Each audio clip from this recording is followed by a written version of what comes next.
Ang Pilipinas ngayon. Narito na ang pinakamainit na mga balita na nakalap sa bawat sulok ng bansa. Ihahatid sa bawat Pilipino saan man kayo sa mundo. Ang Pilipinas ngayon. Pakinggan ang bawat kaganapan sa bawat lalawigan. Ito ang Pilipinas ngayon.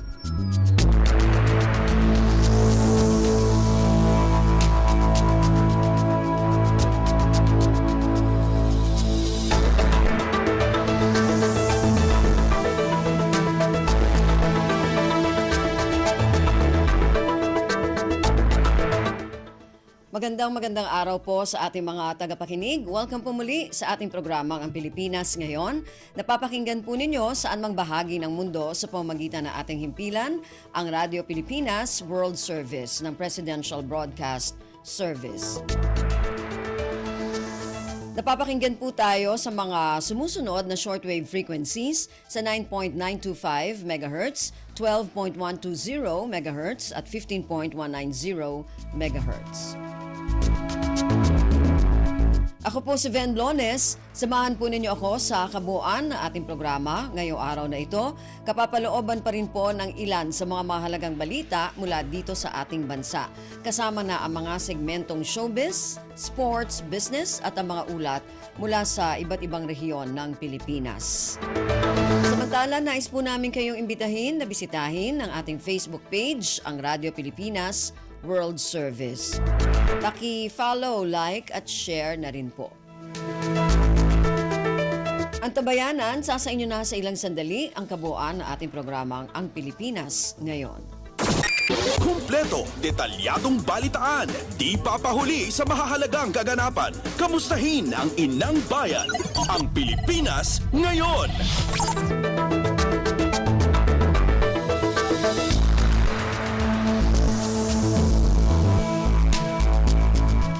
Sa ating mga balita, kinwestiyon ni Executive Secretary Lucas Bersamin ang motibo ni dating Social Security System o SSS Chief Executive Rolando Ledesma Macasaet sa panawagan nitong suspensyon ng taas kontribusyon. Ayon kay Bersamin, makikita na ang panawagan ay mula sa ating presidente ng SSS at ngayon ay kumakandidato. I don't know if that is part of his way of campaigning, pero we will consider seriously kung that issue ever is brought to us officially. We can understand where that call is being made. Samantala, hinimok ni Bersamin ang publiko na hayaang matuloy ang dagdag kontribusyon kasabay ng pagtiyak na dumaan ito sa masusing pag-aaral. Pasada ng mga balita mula sa Pilipinas para sa mga Pilipino saan man sa mundo. Ang Pilipinas Ngayon.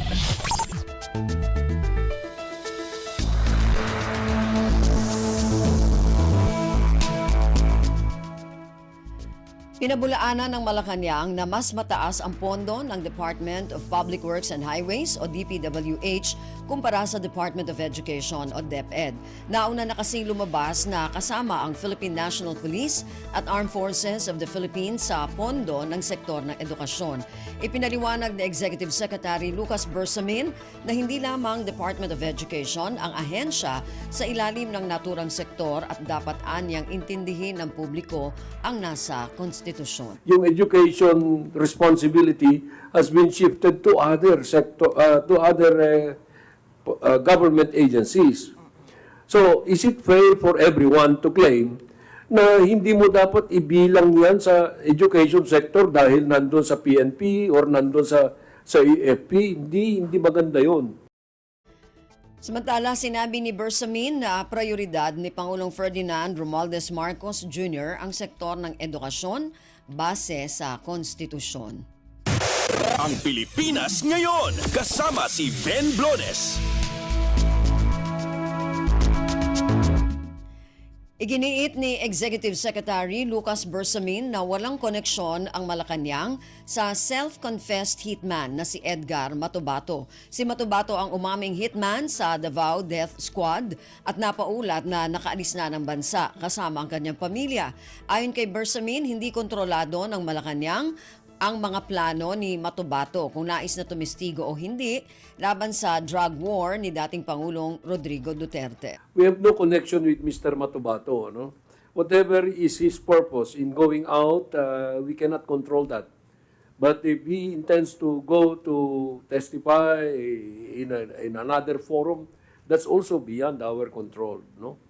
Si Executive Secretary Lucas Bersamin. Kumpleto, detalyadong balitaan, di papahuli sa mahahalagang kaganapan. Kamustahin ang inang bayan, ang Pilipinas ngayon. Binigyang diin ng Malacanang na wala sa agenda ni Pangulong Ferdinand Romualdez Marcos Jr. ang pagpapatupad ng martial law kasunod ng reorganisasyon ng National Security Council o NSC. Ayon kay Executive Secretary Lucas Bersamin, tanging layunin ng administrasyon ni Pangulong Marcos ay palakasin ang ekonomiya, mapaganda ang kalusugan at kapakanan ng mga Pilipino at kumpletuhin ang mga proyekto na nakaangkla sa kanyang mga legasiya. It's not about martial law. It's not about extending himself in power. No, he has no thinking about that. He does not even think in those terms. Si Executive Secretary Lucas Bersamin. Pasada ng mga balita mula sa Pilipinas para sa mga Pilipino saan man sa mundo. Ang Pilipinas ngayon.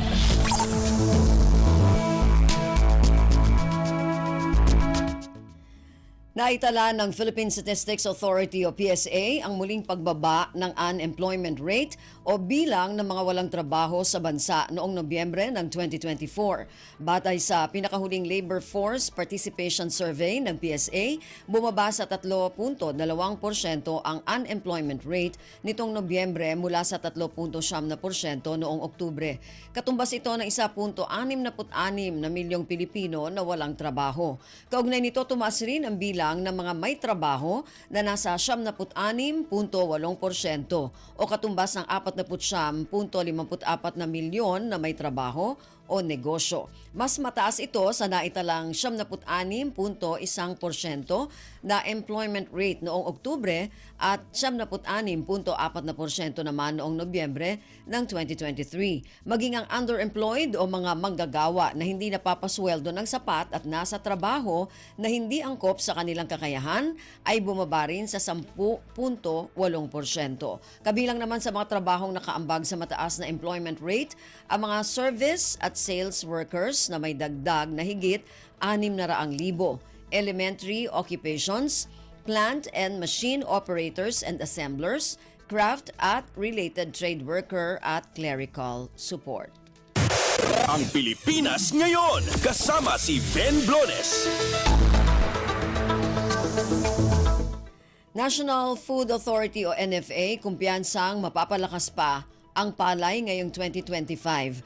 Ayon kay NFA Administrator Larry Lacson, patuloy na paiigtingin ng ahensya ang pagbili ng palay mula sa mga magsasaka para sa target na buffer stock.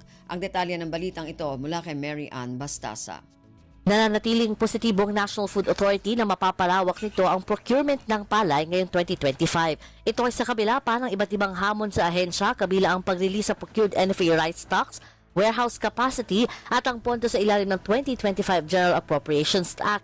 Ayon kay NFA Administrator Larry Lacson, patuloy na paiigtingin ng ahensya ang pagbili ng palay mula sa mga magsasaka para sa target na buffer stock na hanggang 15 araw na. Noong 2024, umabot sa 95% ng procurement rate ng NFA mula sa target na 300,000 na metriko tonelada. Sa ngayon, iniutos na ni Administrator Lacson ang paghahanda sa buong kapasidad ng mga bodega para matugunan ang 15 araw na buffer stock. Napag-usapan na din anya ang isyong ito sa Governance Commission for Government-Owned and Controlled Corporations. Mula sa Quezon City para sa Bagong Pilipinas, ito si Mary Ann Bastasa, Radyo Pilipinas, Radyo Publiko. Pasada ng mga balita mula sa Pilipinas para sa mga Pilipino saan man sa mundo. Ang Pilipinas ngayon. Department of Social Welfare and Development o DSWD muling nanawagan sa mga nais magboluntaryo sa patuloy na produksyon ng food packs sa mga apektado ng pag-aalboruto ng Mount Canlaon. Target ng DSWD na makagawa ng hindi bababa sa 100,000 kahon ng food packs bawat araw. Ang detalye ng balitang ito mula kay Mary Ann Bastasa. Nanawagan muli ang Department of Social Welfare and Development ng volunteers para tumulong sa produksyon ng family food packs sa tuloy-tuloy na relief operations sa mga Canlaon-affected families sa Negros. Ginawa ang panawagan ng DSWD Field Office 7 sa Central Visayas na siyang nakakasiwang resource augmentation sa mga lokal na pamahalaan. Ayon kay VDRC Officer in Charge Jun Eso, kailangan ng tulong ng volunteers para umagapay sa produksyon ng food packs sa Visayas Disaster Resource Center sa Mandaue sa Cebu. Matatagpuan ito sa Wicker and Vide Compound sa Suico Street, Upper Tingub sa Mandaue City, nagsisilbing main production hub para sa Visayas at Mindanao regions. Target dito na makapag-produce ng hindi bababa sa 100,000 boxes ng food packs kada araw. Mula sa Quezon City para sa Bagong Pilipinas, ito si Mary Ann Bastasa, Radyo Pilipinas, Radyo Publiko. Ang Pilipinas ngayon, kasama si Ben Blones.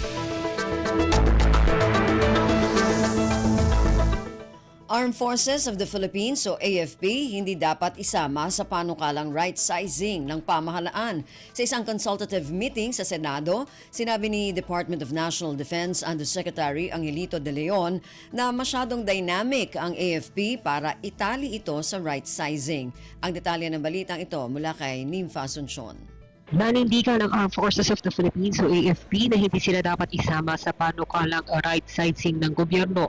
Sa ginawang consultative meeting ng Senado na pinangunahan ni Senate President Chis Escudero para sa panukala, pinahayag na Department of National Defense o DND Undersecretary Angelito De Leon na masyadong dynamic ang AFP para itali ito sa right sizing. Pinaliwanag ni De Leon na ito ang dahilan kaya base sa Executive Order 292 ay nasa Secretary ng National Defense ang desisyon sa pagtukoy ng laki at istruktura ng AFP. Kung itatalian niya ito sa batas ay maaaring hindi makaresponde ng tama ang sandatahang lakas.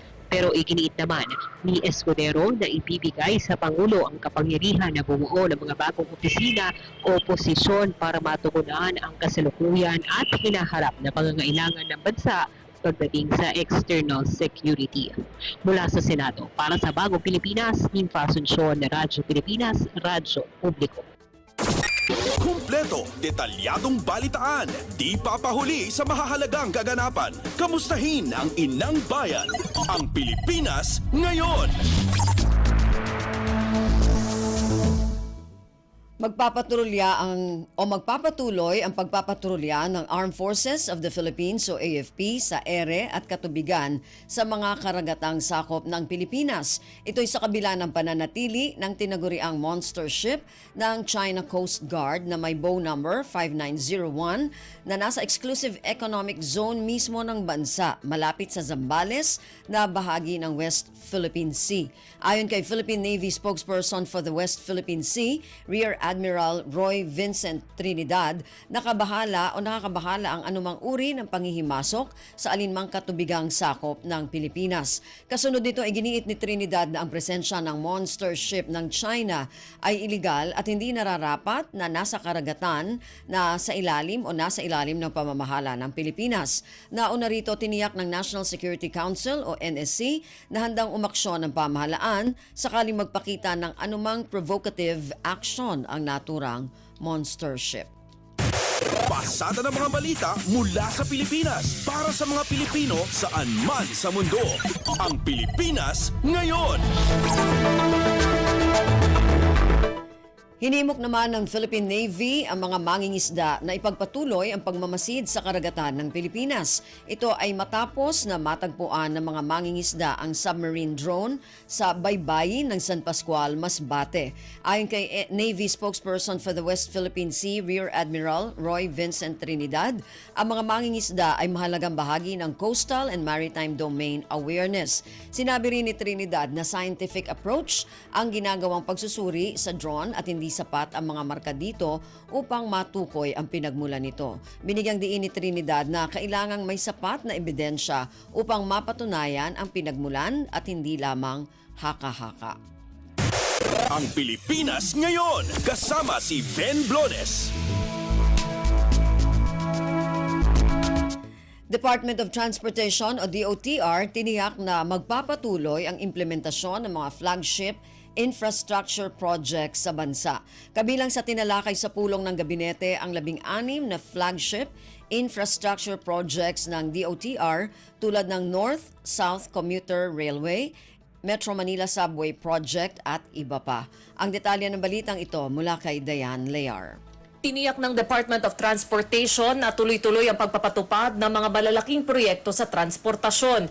Ito ay matapos sa talakayan ng mga plano at solusyon sa unang cabinet meeting ng 2025. Kabilang sa tinalakay ang 16 na flagship infrastructure projects ng DOTR tulad ng North-South Commuter Railway, Metro Manila Subway Project at iba pa. Ayon kay Transportation Secretary Jaime Bautista, binigyang diin sa pulong ang kahalagahan ng railway projects, pati na rin ang mga hamon na nakakaapekto sa implementasyon nito. Tulad na lamang ng issue sa right-of-way acquisition, relocation ng mga maapektuhan, funding at iba pang issue sa lupa at utilities. Bagamat nagkaroon ng bawas sa 2025 budget ang DOTR, tiniyak ni Bautista na maipagpapatuloy ang mga proyekto gamit ang loan proceeds mula sa development partners. Mula sa Pasig City para sa Bagong Pilipinas, Diane Lear, Radyo Pilipinas, Radyo Publiko. Kumpleto, detalyadong balitaan, di papahuli sa mahahalagang kaganapan. Kamustahin ang inang bayan, ang Pilipinas Ngayon. 6 na baybayin sa bansa positibo sa red tide. Ayon sa Bureau of Fisheries and Aquatic Resources o BIFAR, kabilang sa mga apektado ang Dumanquillas Bay sa Zamboanga del Sur, coastal waters ng Daram Island, Irong-Irong Bay sa Samar, Matarinaw Bay sa Eastern Samar, karagatan ng Tungawan sa Zamboanga, Sibugay Province, at coastal waters ng Biliran Island sa Biliran Province. Ang detalye ng balitang ito mula kay Mary Ann Bastasa. Patuloy na pinag-iingat ng Bureau of Fisheries and Aquatic Resources o BIFAR ang publiko sa pagkain ng mga shellfish na makukuha sa 6 na baybayin na positibo pa rin sa red tide toxin. Ayon sa BIFAR, kabilang sa mga apektado ang Dumanquillas Bay sa Zamboanga del Sur, coastal waters ng Daram Island, Irong-Irong Bay sa Samar, Matarinaw Bay sa Eastern Samar, karagatan ng Tungawan sa Zamboanga, Sibugay, at ang coastal waters ng Biliran Islands. Dahil sa nadiskubring paralytic shellfish poison ay hindi pa rin ligtas kainin ng mga shellfish na mahangos sa mga naturang katubigan. Sa kabila nito, ligtas naman kumain ng mga isda, pusit, hipon at talimang huli, basta't mauhugasan at maluluto itong mabuti. Ayon din sa BIFAR, ligtas na sa red tide ang Zumaraga Island sa Samar. Mula sa Quezon City para sa Bagong Pilipinas, Mary Ann Bastasa, Radyo Pilipinas, Radyo Publiko. Pasada ng mga balita mula sa Pilipinas para sa mga Pilipino saan man sa mundo. Ang Pilipinas Ngayon. Nakikiisa ang Department of Agriculture o DA sa pagdadalamhati sa pagpanaw ni Undersecretary for Livestock Deogracias Victor o DV Saveliano. Sa isang pahayag, nagpaabot ng pakikiramay ang kagawaran sa mga naulilang mahal sa buhay ng opisyal. Naitalaga bilang Undersecretary for Livestock si Saveliano noong 2023. Ayon sa DA, hindi matatawaran ang naging malaking papel ni Saveliano sa pagpapaangat sa sektor ng agrikultura, lalo na sa pagsusulong ng industriya ng livestock. Naging instrumento rin ito sa pagsusulong ng mga inisyatibang nagpapataas ng produksyon at seguridad sa pagkain. Samantala, bilang pagkilala sa legasiya ni Saveliano, ibinaba sa half-mast ang watawat ng Pilipinas sa main building ng Department of Agriculture. Ang Pilipinas Ngayon, kasama si Ben Blones.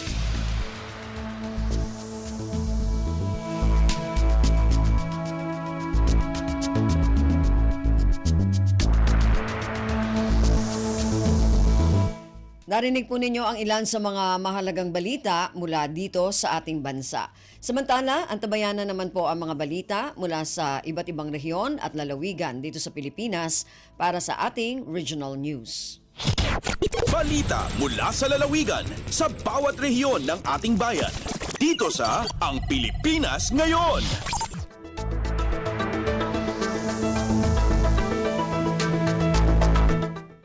Dumako na tayo sa ating regional news. Unahin natin ang mga balita mula sa rehiyon ng Luzon. Mula sa Dagupan, Problema ng Dagupan City, Pangasinan sa nakabinbing basura sa ipinasarang dump site, layong matugunan ng lokal na pamahalaan ngayong 2025. Ang detalye ng balitang ito mula kay Ricky Kasipit. Inanunsyo ng Dagupan City Mayor Belen Fernandez yang itarlaya go signal so sangguniang panlungsod ng Dagupan City Pangasinan pian makagaway transaksyon kaiba sa Wholesome Philippines pian makagaway solusyon at tilakya basura dump site dyan barangay Bunuan Bukig. Ang gaman abayag lang sarado so dump site ya abitla, problema ninsan siya so akatambak ya basura. Nanunutan niya sa kay saray solusyon niya arumog ya alkalde at say pangusarya geocycling o say pangiterya usar saray bangatan intambakla say pre-qualified residual waste at undalan at proseso pian magmaliw alternatibong raw material o dino alternatibong fuel ya usaran at panggawa ya semento. Bilang kabiyangan ya inisyatiba say lokal a gobyerno so angaliw ya dump truck pian lalon untulong at panag-apigar na saray bunton na basura say gitma at nasumpal so problema at basura natan at taon. Manlalapod dyan RP Dagupan City Pangasinan aya si Ricky Kasipit para sa Radyo Pilipinas World Service. Balita mula sa lalawigan sa bawat rehiyon ng ating bayan. Dito sa Ang Pilipinas Ngayon.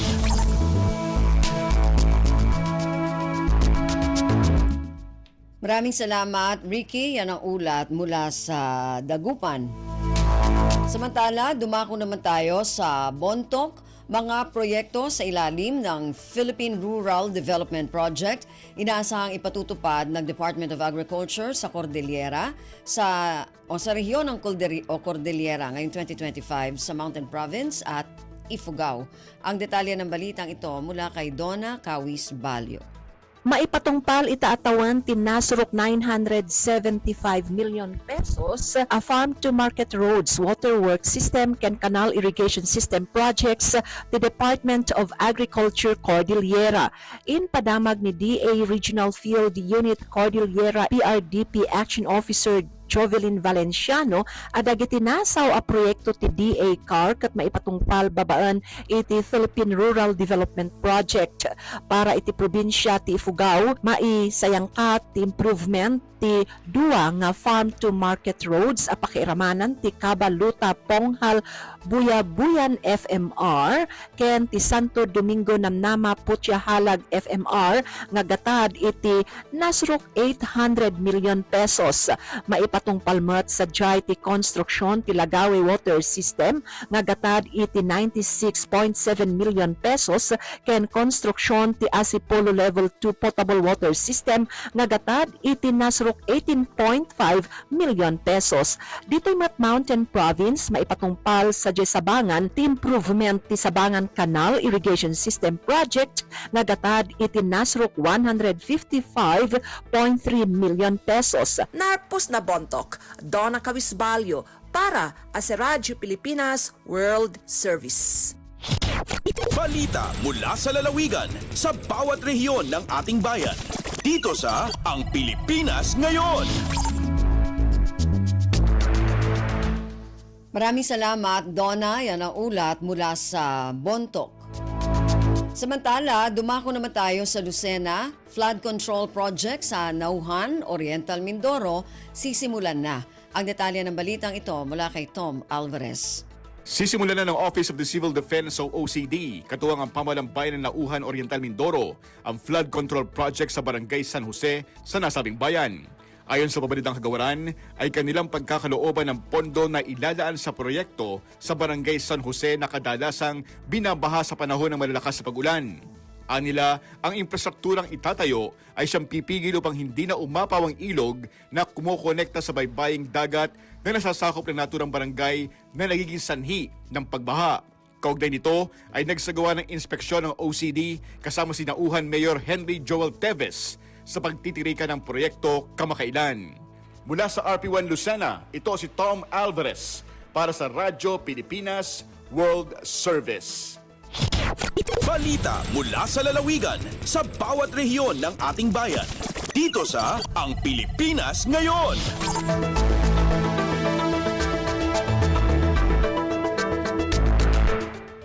Maraming salamat, Tom. Yan ang ulat mula sa Lucena. Samantala, dumako naman tayo sa Palawan. Una sa 19 na cruise ships para sa 2025 na inaasahang dumaong sa pantalan ng Puerto Princesa, dumating na nitong ikapito ng Enero.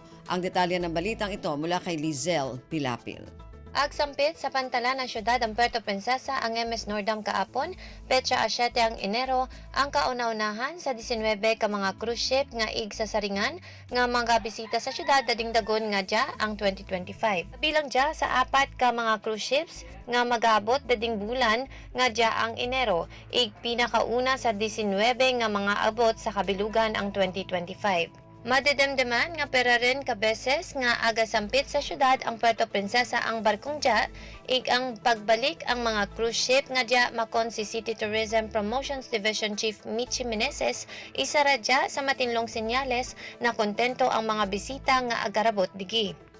Dading ang kalibas nga dagon 7 sa 14 nga bagbisita ang cruise ships ang agabitang ang agbalik sa syudad ig ang katingan digi ay ang buwat maiden calls o unang pagsampet sa pantalan ng syudad.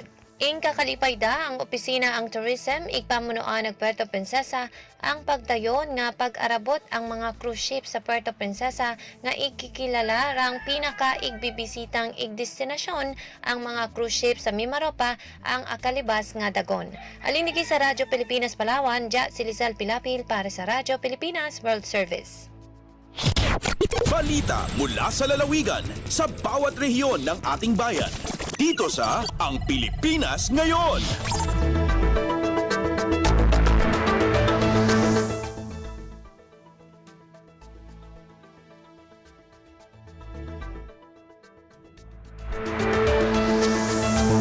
Maraming salamat kay Lizelle mula sa Palawan. Yan po ang kabuuan na ulat mula sa rehiyon ng Luzon.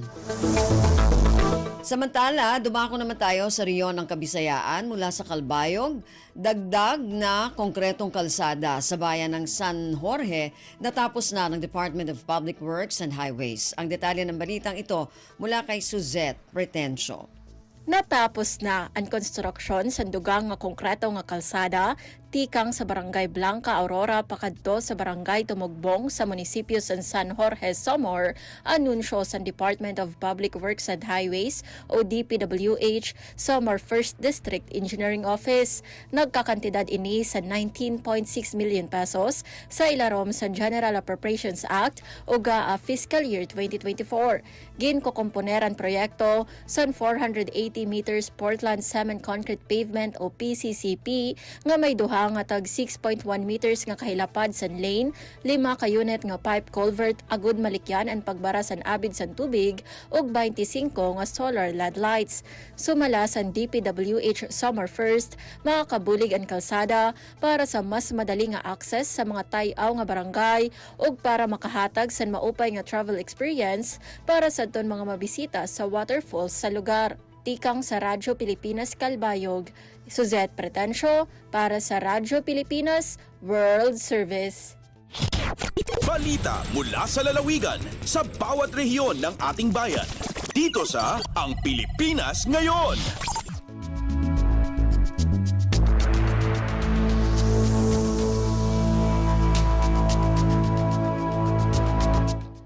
Maraming salamat, Suzette. Yan ang ulat mula sa Calbayog at kabuuan na ulat mula sa rehiyon ng Kabisayaan. Samantala, dumako naman tayo sa rehiyon ng Mindanao mula sa Cagayan de Oro, murang bigas sa ilalim ng Rice for All program available sa kadiwa ng Pangulo Kiosk sa Cagayan de Oro. Ang detalye ng balitang ito mula kay Romy Kapinpuyan. Kadiwa Rice for All program gimonitor sa Department of Agriculture, Regional Field Office 10 sa Cugon Public Market sa Cagayan de Oro City. Kinaron nga masigurong access sa quality rice sa rasonable nga presyo inabagan sa mga importer o local dealers. Sumala pa ni DA10 Regional Executive Director Jose Apollo Pacamalan, ubos sa Rice for All program, ang bugas ana sa presyo gikan sa 36 ngadto sa 45 pesos bata kilo diya sa mga kadiwa ng Pangulo Kiosk sa Cugon Market nga mas ubos kaysa prevailing market prices. Gikan sa Radyo Pilipinas Cagayan de Oro, kini si Romy Kapinpuyan para sa Radyo Pilipinas World Service. Balita mula sa lalawigan sa bawat rehiyon ng ating bayan. Dito sa Ang Pilipinas Ngayon.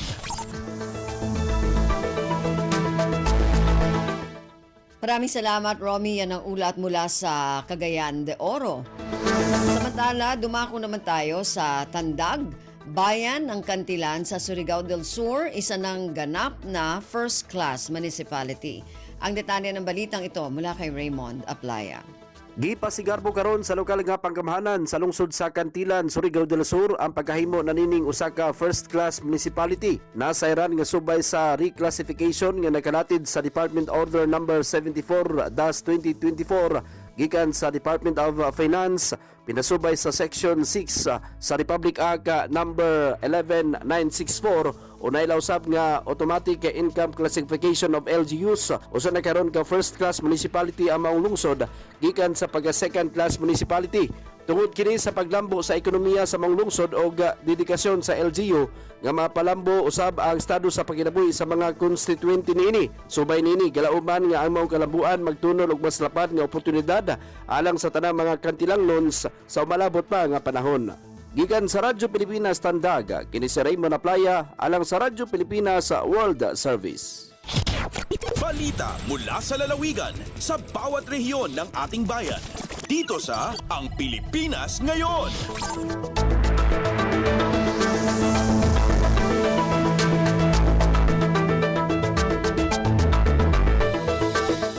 Maraming salamat, Raymond. Yan ang ulat mula sa Tandag. Samantala, dumako naman tayo sa Hulo. 6th Special Forces Battalion nakatakdang magsagawa ng malakihang WASAR training sa mga reservists ngayong taon. Ang detalye ng balitang ito mula kay Fatma Gino. Giuon papaunon sina 6 Special Forces Battalion na tulong tawang sina 1603rd Committee Defense Center di habinaywayin sina Sulu in Water Search and Rescue at WASAR training. Ang mga reservists tamo na muna quarters in tahon ini duwangay mukawantag 5. Target nila mga duunon ka Lieutenant Colonel Roldan Mira, commanding officer sina 6 SF Battalion in matawad participants na yung sinapaon nila sin December 2024. Magsuday ni Hawaii Lieutenant Colonel Mira supaya kahinduan si mga panghati iban ingat kapandayan in mga ini amoy mapakay nila hawak to si mga maritime emergencies iban singkay man ang pajinisin aramhala jumatuwag kauman nila. Mga duunon na nasabot na kura ina 6 SF Battalion amoy nagparuli bihaon kapag dihil training at paganad ng mga raayat at kauman at tumpukan amoy lando mahalaga supaya halom takama in mga ini haunon na jinis sinaramhala. Mga tumtumon na kapaunday sub-training in 6SF ang mga barangay peacekeeping action team at BPATS kaibanan pasisil sinasulo mapuas na mga reservist iban kaibanan pa mga tumpukan amin nagkukunara isab sin expertise sa tawag kapandayan nila. Dahil RP Holo ini Fatma Dilicino para Radyo Pilipinas World Service. Balita mula sa lalawigan sa bawat rehiyon ng ating bayan. Dito sa Ang Pilipinas Ngayon. Maraming salamat, Fatma. Yan ang ulat mula sa Hulo at kabuuan na ulat mula sa rehiyon ng Mindanao. Narinig po ninyo ating regional news para sa araw na ito, kalipunan ng mga balita mula sa iba't ibang rehiyon at lalawigan dito sa Pilipinas. Samantala, antabayan na naman po ang ating mga segmentong business, sports at showbiz.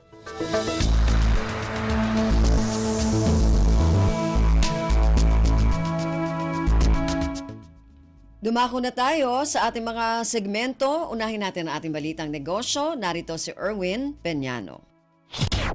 Lagay ng ekonomiya, kalakalan, negosyo at iba pa. Atin ang alamin dito sa Ang Pilipinas Ngayon.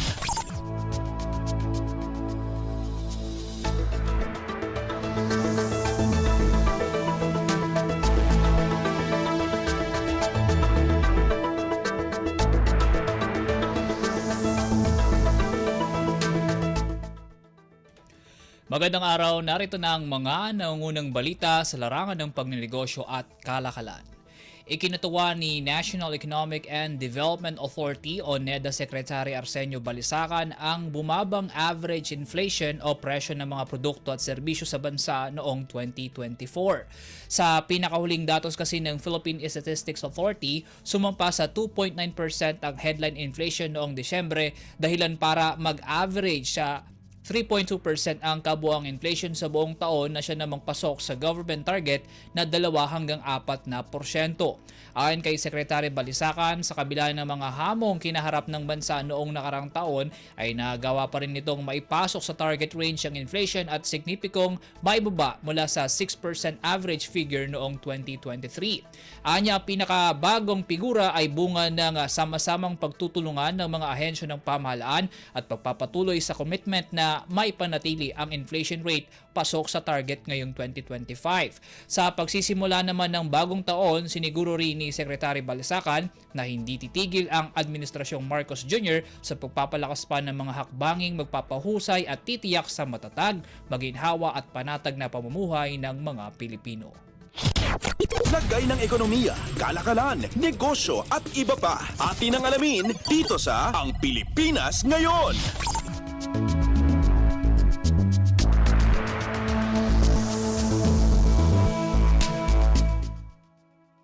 Sa iba pang balita, nakikita ng isang online lender na lalampas sa $1 bilyong ngayong taon ang lending market ng Pilipinas. Base sa pag-aaral ng Digido, may nakikita itong pagtulin sa expansion ng digital lending sa Pinas buhat sa paglago ng adoption ng mga consumer sa teknolohiya. Sa tansya ng online lender, pagsampa ng ikalawang bahagi ng 2025 ay posibleng umabot sa $556.5 million ang market ng non-bank digital lenders habang $451 million naman sa digital banks. Paliwanag ni Digital Business Development Manager Rose Arieco, mayroya kasi sa mga Pilipino ang kumakawing na sa digital sources ng credit na nagiging bahagi na ng kanilang pampersonal na finance management. Mula sa projection na ito, optimistiko silang mamaintine ng lending segment ang growth rates ngayong taon mula na rin sa accessibility nito at sa pagsulong ng digitalization sa bansa. Lagay ng ekonomiya, kalakalan, negosyo at iba pa. Atin ang alamin dito sa Ang Pilipinas Ngayon.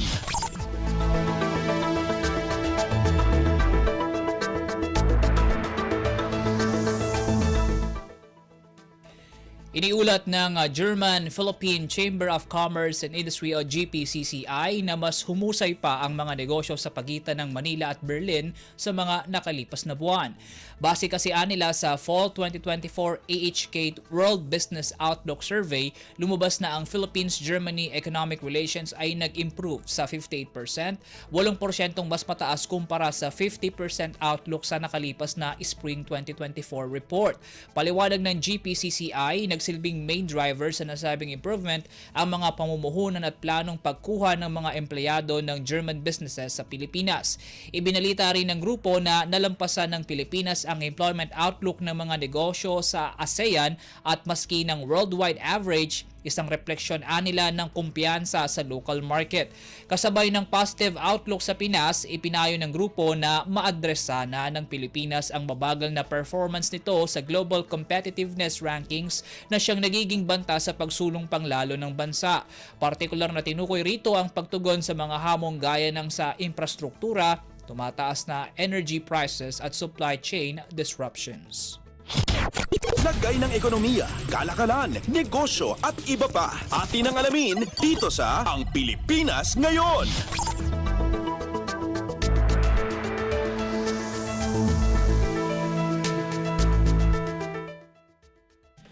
Bumaba na sa pagiging Vice President for Market Operations at Head ng Finance Division ng Philippine Stocks Exchange Incorporated o PSE ang veteranong finance executive na si Roberto Jose Jimenez. Sa inilabas na disclosure ng PSE, inanunsyo nito ang pagre-retiro ni Jimenez epektibo noong Enero 1. Ayon sa PSE, taong 2019 nang pumasok sa kumpanya si Jimenez at ang kanyang pagre-retiro ay salamin ng kanyang halos 2 dekada sa finance field. Bago mapadpad sa PSE, nagsilbing Director of Engineering, Fleet Management, Commercial at Finance ng Cebu Air Incorporated si Jimenez mula Agosto ng 2010 hanggang Enero ng 2019. 8 taon din nagsilbi bilang Finance at Admin Head ng iba't ibang Citadel Holdings subsidiaries si Jimenez. Lagay ng ekonomiya, kalakalan, negosyo at iba pa. Atin ang alamin dito sa Ang Pilipinas Ngayon.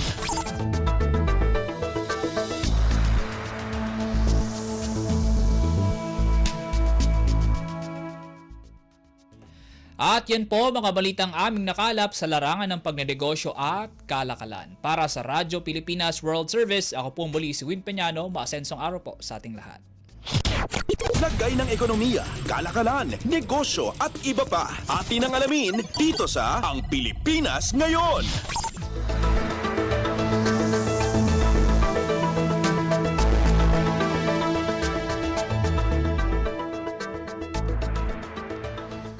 Maraming salamat, Erwin. Yan ang ating balitang negosyo.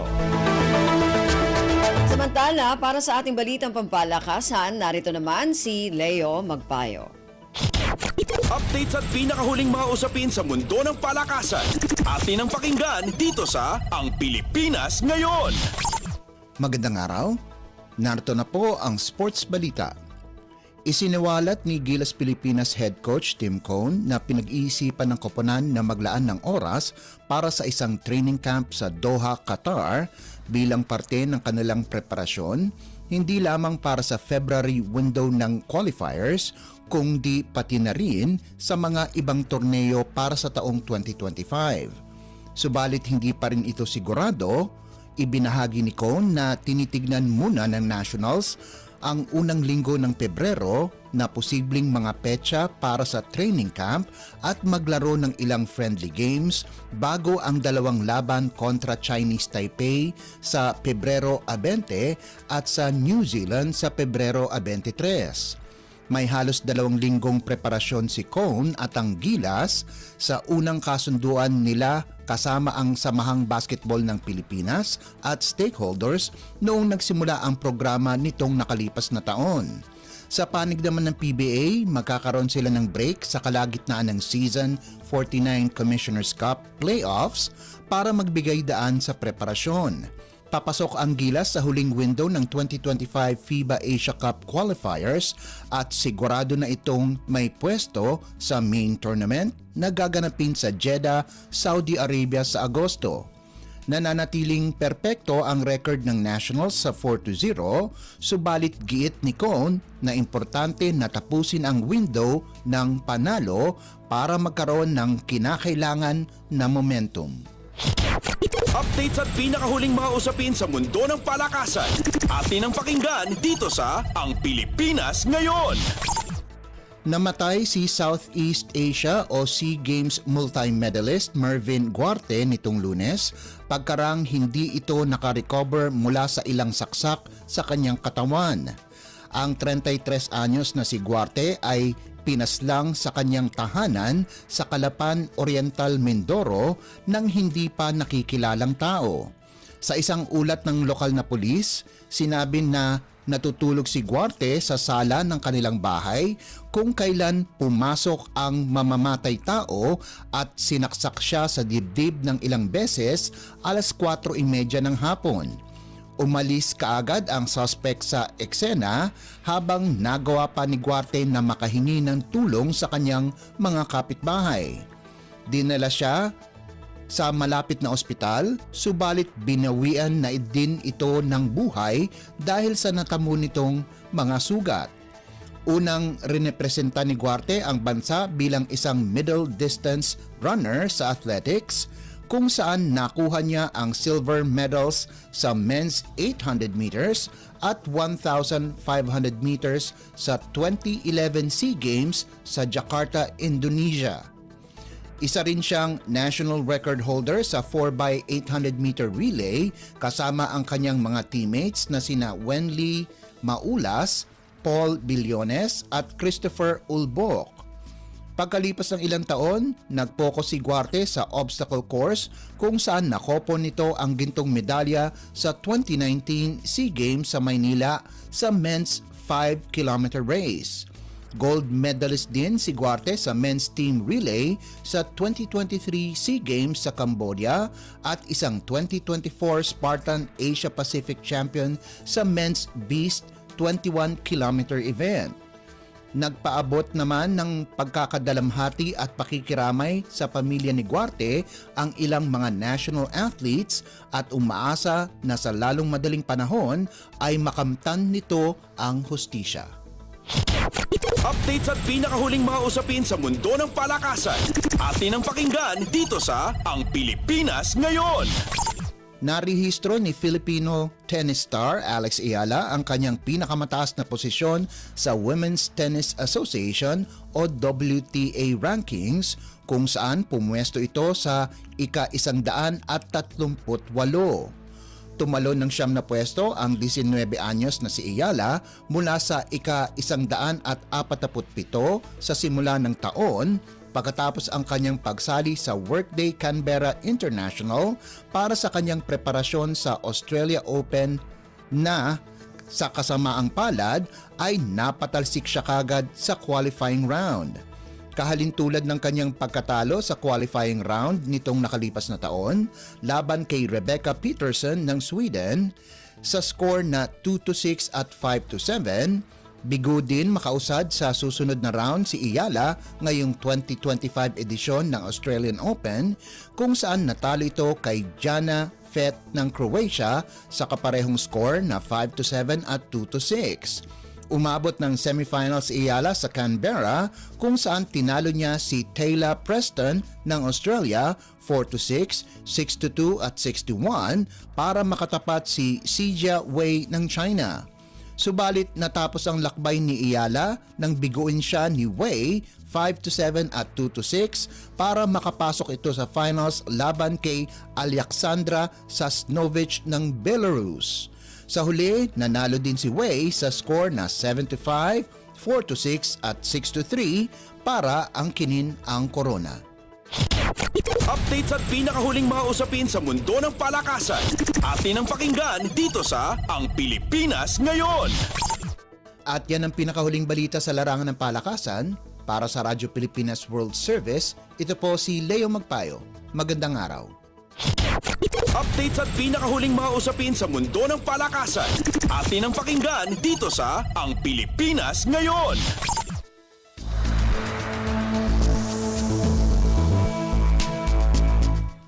Maraming salamat, Leo. Yan ang ating balitang pampalakasan. Samantala, para sa mga nag-aabang ng mga chismis mula sa mundo ng showbiz, para sa ating showbiz balita, narito naman si Stephanie Vicente. Ang latest, ang hottest sa showbiz and entertainment. Heto na sa Ang Pilipinas Ngayon.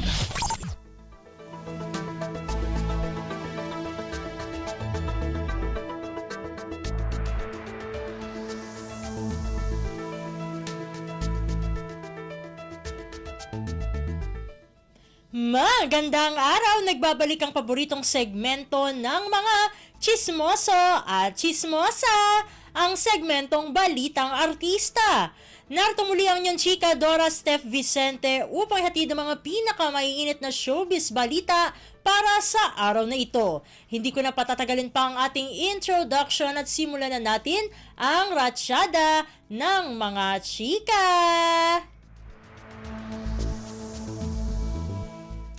Nag-post ang award-winning director na si June Lana ng larawan nila ng unkabogable star na si Vice Ganda sa X nitong Martes, January 7.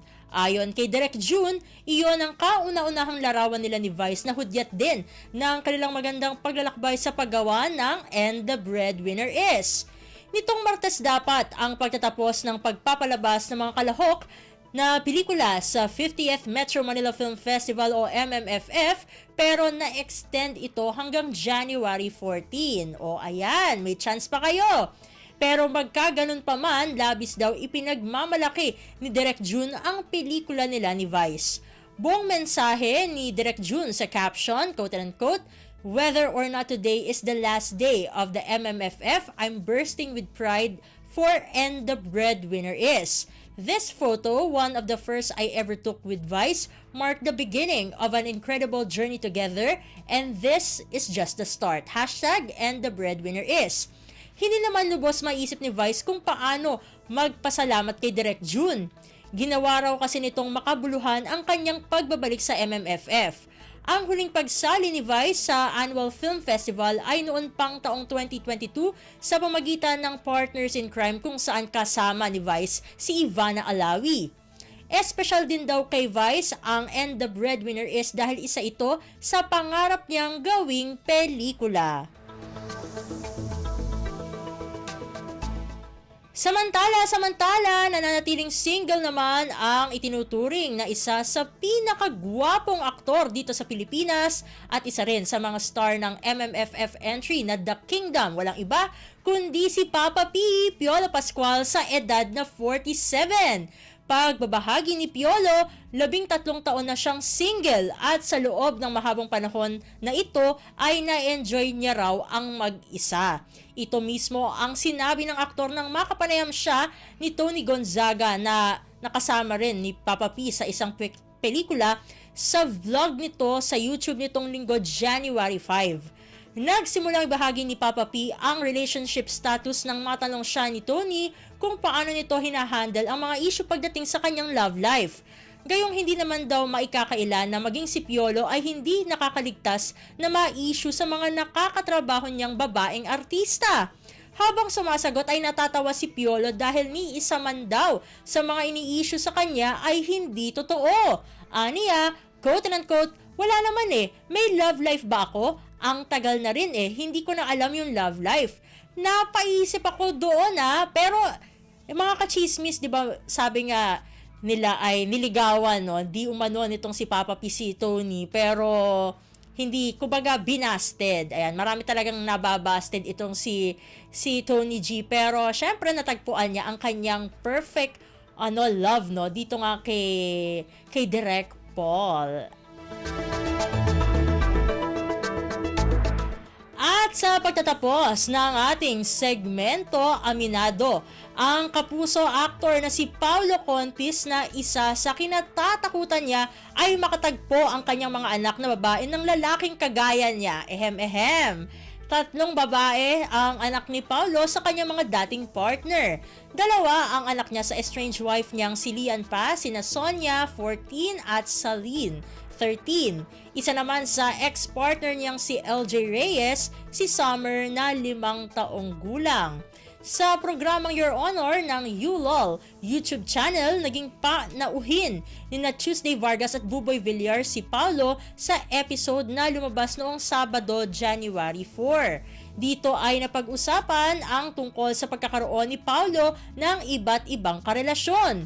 Dahil nga babae ang anak ni Paulo kay Lian, tinanong siya kung ano ang magiging reaksyon niya kapag may nagpaalam na nililigawan nito ang mga anak ng aktor. Tanong ni Tuesday Vargas sa kanya, quote and unquote, "You have 3 girls, one day merong lumapit sa iyo na binatilyo, Tito Pau, kaibigan ko po si Summer, kunwari, okay lang po ba na paminsan-minsan po pupunta ako dito?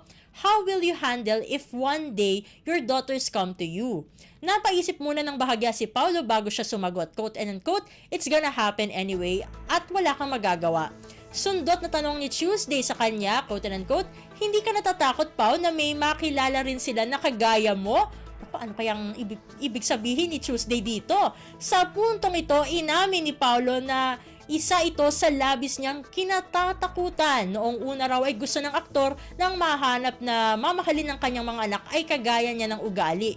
Ngunit dahil sa kanyang pagkakamali at kasalanan sa mga nagdaang relasyon, natatakot na raw siyang may mahanap na kagaya niya ang kanyang mga anak.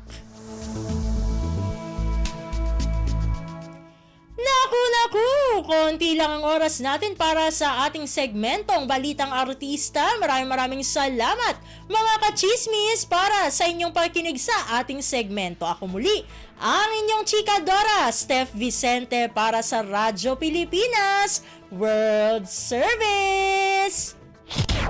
Ang latest, ang hottest sa showbiz and entertainment. Heto na sa Ang Pilipinas Ngayon.